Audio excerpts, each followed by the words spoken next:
എല്ലാവർക്കും സ്വാഗതം. ഈ റിവ്യൂ ഇഷ്ടപ്പെടുവാണെങ്കിൽ ഒന്ന് ലൈക്ക് ചെയ്തും സബ്സ്ക്രൈബ് ചെയ്തും സപ്പോർട്ട് ചെയ്യണേ. അപ്പോൾ അനാമിക നയനയോട് വഴക്കുണ്ടാക്കാൻ ചെന്നതാണ്. അതുകൊണ്ട് തന്നെ നയന അനാമികയോട് പറയുന്നുണ്ട്, എനിക്ക് ഭക്ഷണത്തിൽ വിഷം ചേർത്ത് കൊടുത്തുള്ള പരിചയമൊന്നുമില്ല, അതുള്ളത് ആർക്കാണ് എന്ന് എനിക്ക് നന്നായിട്ട് അറിയാം. നീ പുറത്ത് ആണുങ്ങളുടെ കൂടെ കറങ്ങി നടക്കുന്നത് മാത്രമല്ല വേറെ പലതും ചെയ്യാൻ നിനക്കറിയാം എന്ന് എനിക്കറിയാം. അതൊന്നും എന്നെക്കൊണ്ട് പറയിപ്പിക്കരുത്, അതായിരിക്കും നിനക്ക് നല്ലത് എന്ന് പറയുമ്പം അനാമിക പറയുന്നുണ്ട്, നീ ഇങ്ങനെയൊക്കെ പറയുമെന്ന് എനിക്കറിയാം.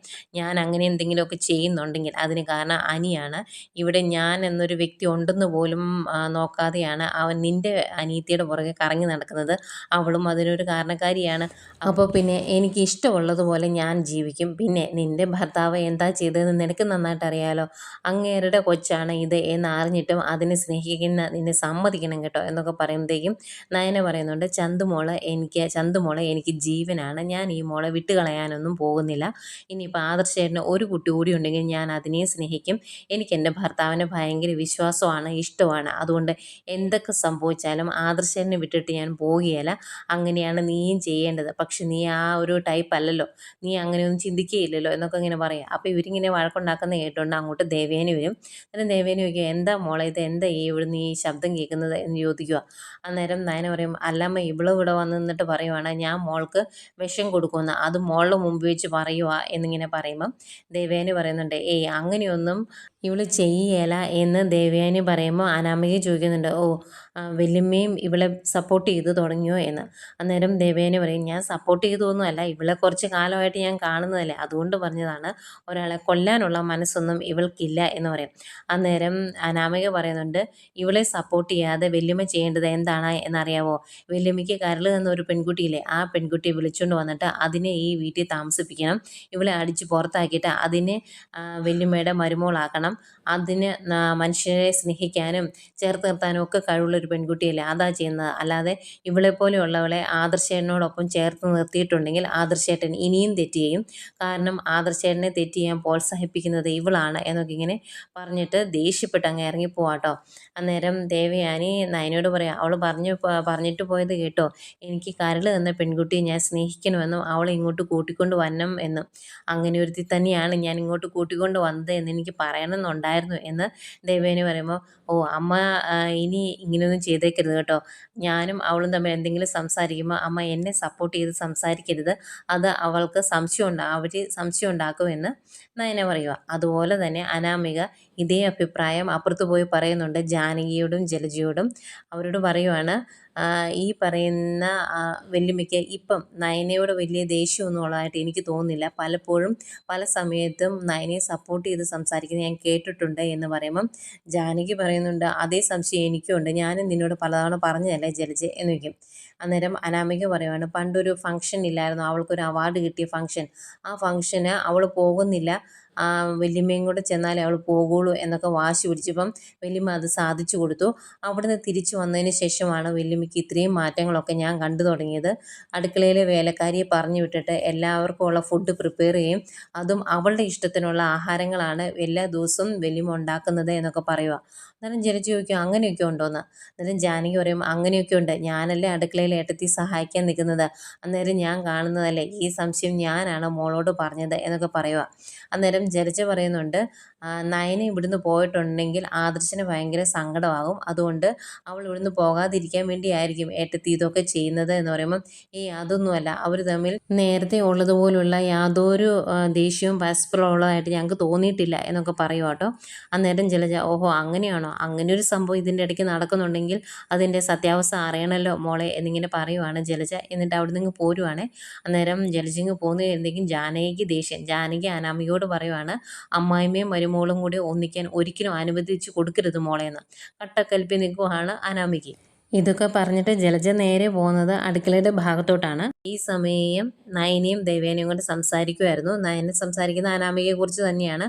അനാമിക ഇങ്ങനെ നടന്നാൽ ശരിയാകുകയില്ല, അത് അവർ തമ്മിൽ കൂടുതൽ അകലാനേ ഇടവയ്ക്കുള്ളൂ എന്നൊക്കെ നയന പറയുമ്പം ദേവേനി പറയുന്നുണ്ട്, അനാമിക അങ്ങനെ നടക്കുന്നുണ്ടെങ്കിൽ അതിനുള്ള കാരണം അവനും കൂടിയാണ്. ആ പെങ്കൊച്ച് ഈ വീട്ടിലുണ്ടെന്നേലും അവനൊന്നും ചിന്തിക്കണ്ടേ, അതുപോലും അവൻ്റെ മനസ്സിലില്ല, പിന്നെ എങ്ങനെ അവളിങ്ങനെയൊക്കെ ചെയ്യാതിരിക്കുന്നത് എന്നൊക്കെ പറയും. അന്നേരം നയന പറയും, അതിന് അവനെ മാത്രം കുറ്റം പറയാൻ പറ്റില്ല, അനാമികയുടെ കയ്യിലും തെറ്റുണ്ട് എന്ന് പറയുമ്പം ദേവേനെ പറയുക, അതൊക്കെ ഞാനും കണ്ടായിരുന്നു, അവളുടെ കുറേ ഫോട്ടോസൊക്കെ ഞാനും കണ്ടായിരുന്നു, എന്ത് ചെയ്യാം, ഇനിയിപ്പം അതിനെ ഉപദേശിച്ച് നന്നാക്കാൻ പറ്റുമെന്ന് എനിക്ക് തോന്നുന്നില്ല എന്നൊക്കെ പറഞ്ഞ് ഇവരിങ്ങനെ സംസാരിക്കുന്നത് ജലജ പുറത്ത് വന്ന് ഇങ്ങനെ കേട്ടോണ്ടിരിക്കുക കേട്ടോ. അന്നേരമാണ് മുത്തശ്ശി അങ്ങോട്ട് വന്നെ. എന്നിട്ട് മുത്തശ്ശി ചോദിക്കും, നീ എന്തിനാണ് ഇവിടെ ഒളിച്ചു നിന്ന് ഇവരുടെ സംസാരം കേൾക്കുന്നത്, ഈ സ്വഭാവം നല്ലതാണോ ജലജ എന്ന് ചോദിക്കുമ്പോൾ, ഞാൻ ഒളിച്ചു നിന്നൊന്നും അല്ല, ഞാൻ ഇങ്ങോട്ട് വരുമായിരുന്നു എന്ന് പറയും. അന്നേരം മുത്തശ്ശി ചോദിക്കും, അങ്ങനെ വരുവാണെങ്കിൽ നിനക്ക് നേരെ അങ്ങ് അടുക്കളയിലേക്ക് കയറി ചെന്നാൽ പോരെ, ഇവിടെ എന്തിനാ ഇങ്ങനെ മറഞ്ഞു നിൽക്കുന്നത് എന്ന് ചോദിക്കും. അന്നേരം ഇത് കേട്ടോണ്ട് അകത്തുനിന്ന് ദേവയാനി നയന ഇറങ്ങി വരുവേ. അന്നേരം, ഇവളിവിടെ ഒളിച്ചു നിന്ന് കേൾക്കുമായിരുന്നോ, ഞാൻ കൂടുതലൊന്നും പറഞ്ഞില്ല, ഞാൻ അനിയെപ്പറ്റിയാണ് പറഞ്ഞത്, അവരിങ്ങനെ പോയാൽ ശരിയാകില്ല, അതുകൊണ്ട് അവനെ ഒന്ന് ഉപദേശിക്കണം എന്നൊക്കെ ഞാൻ നയനോട് പറയുമായിരുന്നു, ഇതിൽ കൂടുതലൊന്നും ഞാൻ പറഞ്ഞിട്ടില്ല എന്ന് പറയും കേട്ടോ. അന്നേരം ജലജ പറയുന്നുണ്ട്, ഞാൻ അങ്ങനെ അതൊന്നും കേൾക്കാൻ വേണ്ടിയല്ല ഇങ്ങോട്ട് വന്നത്, ഏട്ടത്തി എന്തിനെങ്കിലും സഹായിക്കണമെന്ന് അറിയാൻ വേണ്ടിയാണ് എന്ന് പറയുമ്പം ദേവേനി ചോദിക്കുന്നുണ്ട്, അതെന്തിനാ അങ്ങനെ ചോദിക്കുന്നേ, കണ്ടറിഞ്ഞെങ്കിൽ ചെയ്താൽ പോരെ എന്ന് ചോദിക്കും. എന്നിട്ട് പറയും, ഏതായാലും ഇപ്പം അടുക്കളയിൽ ഇനി പണിയൊന്നുമില്ല, അടുക്കളയിലെ പണിയെല്ലാം തീർന്നതാണ് എന്ന് പറയുമ്പോൾ, ആയിക്കോട്ടെ എങ്കിൽ നാളെ ഞാൻ ഏട്ടത്തി അടുക്കളയിൽ കയറി സഹായിക്കാം കേട്ടോ എന്നൊക്കെ പറഞ്ഞിട്ട് ജലജ അവിടെ നിന്ന് അങ്ങ് മുങ്ങുവാണേ. അന്നേരം നയന പറയുന്നുണ്ട്, ഞാൻ പറഞ്ഞില്ലേ അമ്മ, അനാമികയ്ക്ക് സംശയം തോന്നിക്കാണുമെന്ന്, അവൾ എന്തെങ്കിലും പോയി പറഞ്ഞു കാണും, അത് നോക്കാൻ വേണ്ടിയായിരിക്കും അപ്പച്ചി ഇവിടെ വന്ന് നിന്നത് എന്നൊക്കെ പറയും. അന്നേരം മുത്തശ്ശി പറയുന്നുണ്ട്, നിങ്ങൾ തമ്മിൽ സ്നേഹിക്കുന്നത് എന്തോ വലിയൊരു അപരാധമായിട്ട് അവളുമാരൊക്കെ കരുതിയേക്കുന്നത്, അതുകൊണ്ട് നിങ്ങൾ ഒന്ന് സൂക്ഷിച്ചേരെ എന്ന് മുത്തശ്ശി പറയുന്നുണ്ട്. അന്നേരം നയന പറയും, ഇനി അമ്മേനെ ഇങ്ങനെ സപ്പോർട്ട് ചെയ്യുമൊന്നും വേണ്ട കേട്ടോ, അങ്ങനെ ചെയ്തിട്ടുണ്ടെങ്കിൽ അവർക്ക് സംശയം വരും, അവരിനി ഇതിൻ്റെ പുറകെ അന്വേഷിച്ചിറങ്ങും എന്നൊക്കെ നയന പറയുന്നുണ്ട്. ഏതായാലും അവിടുന്ന് കയറി പോകുന്ന ജലജ നേരെ നവ്യയുടെ റൂമിലേക്കാണ് ചെല്ലുന്നത്. അന്നേരം നവ്യ കുഞ്ഞുമാവെ ഉറക്കിക്കൊണ്ടിരിക്കുമായിരുന്നു കേട്ടോ. അന്നേരം നവ്യയോട് ചോദിക്കുന്നുണ്ട്, എടി നിന്നോടൊരു കാര്യം ചോദിക്കാൻ വേണ്ടിയാണ് ഞാൻ ഇങ്ങോട്ട് വന്നത്, നിൻ്റെ അനിയത്തിയും അവളുടെ അമ്മായിമ്മയും തമ്മിലുള്ള പ്രശ്നങ്ങളൊക്കെ തീർന്ന് അവർ പരസ്പരം സ്നേഹിക്കാൻ തുടങ്ങിയോ, അതിനെപ്പറ്റി നിനക്ക് അറിയാവോ എന്നൊക്കെ ചോദിക്കുമ്പോൾ, അതിനെപ്പറ്റിയൊന്നും എനിക്കറിയത്തില്ല എന്ന് പറയും. അന്നേരം അങ്ങനെയല്ലല്ലോ എനിക്ക് തോന്നിയത്, അവരുടെ പെരുമാറ്റം കണ്ടിട്ട് നേരത്തെ ദേഷ്യമൊന്നും ഉള്ളതായിട്ട് എനിക്ക് തോന്നിയിട്ടില്ല എന്ന് പറയുമ്പം നവ്യ പറയുന്നുണ്ട്, ഞാൻ പറഞ്ഞല്ലോ അതിനെപ്പറ്റിയൊന്നും എനിക്കറിയത്തില്ല, പിന്നെ പണ്ടത്തെ ദേഷ്യം രണ്ടുപേർക്കും പരസ്പരം ഇല്ല എന്ന് മാത്രമേ എനിക്ക് അറിയത്തുള്ളൂ എന്ന് പറയുമ്പം ജലജ പറയുന്നുണ്ട്, ആയിക്കോട്ടെ അതെന്താണ് എന്ന് ഞാൻ കണ്ടുപിടിച്ചോളാം, പിന്നെ ഒരു കാര്യം ഞാൻ നിന്നോട് പറഞ്ഞേക്കാം, നീ ഇപ്പോൾ തൊട്ടിൽ കിടത്തി ആട്ടുന്ന ഈ കുഞ്ഞുണ്ടല്ലോ, ഇതിനേക്കാൾ പ്രാധാന്യം ആ വലിഞ്ഞു കയറി വന്നവൾക്ക് ഇവിടെ കാണരുത്, അത് അത്ര ശരിയാകുകയില്ല എന്ന് പറയുമ്പം നവ്യ ചോദിക്കും, അതിനിപ്പം എനിക്കെന്താ ചെയ്യാൻ പറ്റുന്നതെന്ന്. അന്നേരം എന്തെങ്കിലും ചെയ്യാൻ പറ്റുന്നുണ്ടെങ്കിൽ ചെയ്യണം, ഇതിൻ്റെ പേരിൽ കുടുംബത്തിൽ ചെറിയ രീതിയിലുള്ള കലഹം ഉണ്ടാകണമെങ്കിൽ ഉണ്ടാക്കണം, അങ്ങനെയാണ് ചെയ്യേണ്ടത്, അല്ലാതെ നീ ഇങ്ങനെ ഈ കൊച്ചിനെ പൊതിഞ്ഞു പിടിച്ചുകൊണ്ട് ഇവിടെ ഇരുന്നിട്ടുണ്ടെങ്കിൽ നഷ്ടം നിനക്ക് മാത്രമായിരിക്കും, ഞാൻ പറഞ്ഞില്ലെന്ന് വേണ്ട എന്നൊക്കെ പറഞ്ഞിട്ട് ജലജ അങ്ങ് പോകുമ്പോൾ ആകെ ഒരു വിഷമമാവുന്നുണ്ട് നവ്യയ്ക്ക്. അതിനിടയ്ക്ക് ജലജ പറയുന്നുണ്ടായിരുന്നു, എന്നെ ഇങ്ങോട്ട് ദത്തെടുത്തതല്ലേ, ആ ഒരു തിരിച്ചു വ്യത്യാസം അവർക്ക് എന്നോടുണ്ട്, അതെൻ്റെ മകനോടും ഉണ്ട്, അതുകൊണ്ട് അതുപോലൊക്കെ തന്നെയായിരിക്കും നിൻ്റെ കുഞ്ഞിൻ്റെ കാര്യത്തിൽ സംഭവിക്കാൻ പോകുന്നത്. അവരുടെ കൊച്ചുമോനാണ് ആദർശ്, അതുകൊണ്ടാണ് അവൻ ഇത്രയും വലിയൊരു തെറ്റ് ചെയ്തിട്ടും അതിനെപ്പറ്റി ഒന്ന് ചോദിക്കാനോ ഒന്ന് ഉപദേശിക്കാനോ എന്തെങ്കിലും ഒരു ശിക്ഷ കൊടുക്കാനോ ഒന്നും അവർ മുതിരാത്തത്.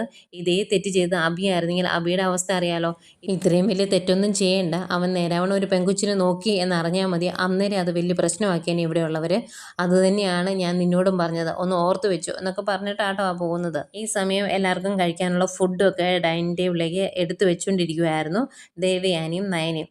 അങ്ങോട്ട് ചെല്ലൂട്ടോ നവ്യ, എന്നിട്ട് രണ്ടുപേരോടുമായിട്ട് പറയുന്നുണ്ട്, നിങ്ങൾ രണ്ടുപേരും പരസ്പരം സ്നേഹിച്ചു തുടങ്ങിയോ എന്നൊക്കെ സംശയമുണ്ട് എൻ്റെ അമ്മായിമ്മയ്ക്ക്, അവരതിനെപ്പറ്റി എന്നോട് വന്ന് ചോദിക്കുകയും ചെയ്തു, ഞാൻ വിട്ടൊന്നും പറഞ്ഞിട്ടില്ല, അതിന് കാരണം ഈ സത്യങ്ങളൊന്നും ആരും അറിയണ്ട എന്ന് നിങ്ങൾ പറഞ്ഞതാണ്, പക്ഷെ അത് മറച്ചു വെക്കണോ വേണ്ടോ എന്ന് ഞാൻ 2 തവണ ഒന്ന് ആലോചിച്ചായിരുന്നു, കാരണം ഇവിടെയുള്ള ചിലരുടെ പ്രവൃത്തി കാണുമ്പോൾ അതൊന്നും മറച്ചു വെക്കാൻ എനിക്ക് തോന്നുന്നില്ല, എല്ലാം തുറന്നു പറയാനാണ് എനിക്ക് തോന്നിയത്, പിന്നെ ഞാനങ്ങ് ക്ഷമിച്ചെന്നേ ഉള്ളൂ എന്നൊക്കെ പറയുമ്പം നയനെ ചോദിക്കുന്നുണ്ട്, അത് മറച്ചു വെച്ചു എന്ന് കരുതി ചേച്ചിക്ക് പ്രത്യേകിച്ച് നഷ്ടങ്ങളൊന്നും വന്നിട്ടില്ലല്ലോ എന്ന്. അന്നേരം നവ്യ പറയുന്നുണ്ട്, ഞാൻ ഇവിടുന്ന് പ്രസവത്തിന് പോകുന്ന സമയത്ത് എൻ്റെ അമ്മായിമ്മയും അതുപോലെ അബിയും ഒന്നും ശരിയല്ലായിരുന്നു, അവരുടെ സ്വഭാവം ശരിയല്ലായിരുന്നു, പക്ഷേ ഇപ്പം അങ്ങനെയല്ല, എൻ്റെ അമ്മായിമ്മയുടെ കാര്യം എനിക്ക് അത്ര ഉറപ്പില്ല, എങ്കിലും അബി അവൻ്റെ സ്വഭാവം നന്നായിട്ട് മാറി, അവൻ എന്നെ നന്നായിട്ട് സ്നേഹിക്കുന്നുണ്ട്, അങ്ങനെ എന്നെ സ്നേഹിക്കുന്ന ഒരുത്തനിൽ നിന്നും ഈ കാര്യങ്ങളെല്ലാം മറച്ചു വെക്കുന്നതിൽ എനിക്ക് നല്ല വിഷമമുണ്ട് എന്ന് പറയുമ്പം ദേവേനി പറയുന്നുണ്ട്, ഈ കാര്യങ്ങളൊക്കെ മറച്ചു വെക്കുന്നുണ്ടെങ്കിൽ അത് അവനിൽ നിന്ന് തന്നെയാണ് മറച്ചു വെക്കേണ്ടതെന്ന് പറയുമ്പം,